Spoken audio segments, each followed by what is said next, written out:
if children can't learn the way we teach, maybe we should teach the way they learn.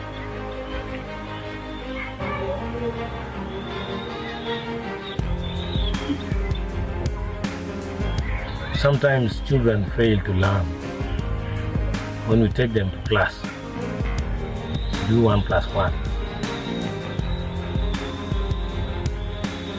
Now, what if we pick those children, take them to physical exercise to play, and experiment that you two people go that side, then you two go this side.